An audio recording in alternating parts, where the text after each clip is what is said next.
I lived in the city through my whole high school career as well. I transferred here through the DSEG program. At that time, Mehlville was one of those districts that fought the DSEG program in court. So, you had that cloud hanging over you too, that you had a sense that you weren't really welcomed. Once I got here, I loved high school. I was on the football team, and I was in band, and I just kind of submerged myself in those two activities. He very quickly rose up, became a drum major as a sophomore for marching band, and was first chair clarinet. He was driven. I would take him home sometimes because band would go late. We'd get to talking. I would ask questions about college. I'd ask questions about music programs. And I remember in one of those conversations, he talked about this school called North Texas. And he talked about how amazing the music program was, how large it was. And at that point, somewhere through those drives, I decided I wanted to be a band director. And then to me, the ultimate was to go to this school that he had talked about. Once I graduated from North Texas, and I managed to get a job at a little town near Corpus Christi.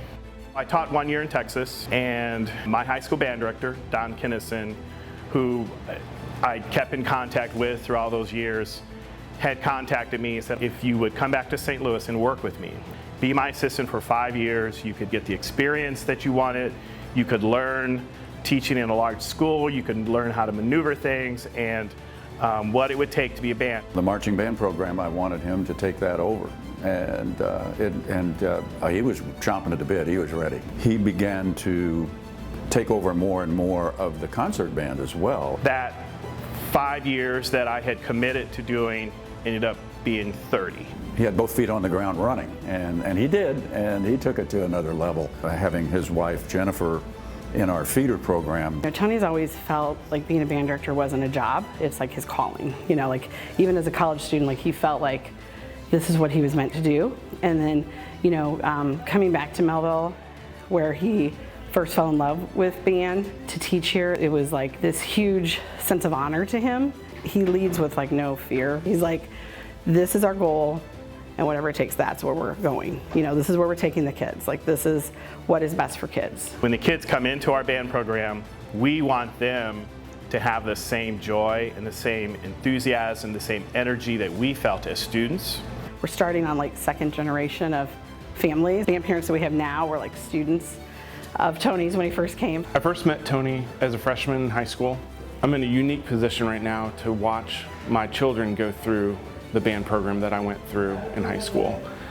It's nostalgic, it's exciting to be part of that and to see how it's changed, how it's grown into the program it is now.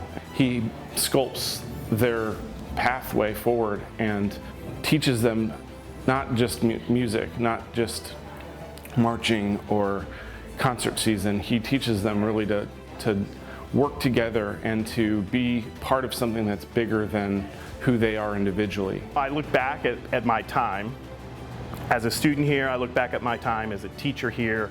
I do think probably teaching in my old high school, there's a bit of nostalgia that I feel probably every day, and there's probably a bit of that little school kid in me in that same classroom where I learned to love music. I learned to love and want to be a band director. It's like kind of an irony, it's like that he has spent his whole career coming back to the place that initially didn't want him.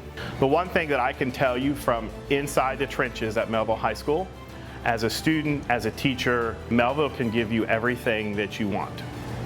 Everything that you want out of life, everything that your goals are, Mehlville can give you the opportunity, can give you the vehicle to drive there. You're going to have to be willing to fill the tank, and you're going to have to be willing to do the work to make that happen.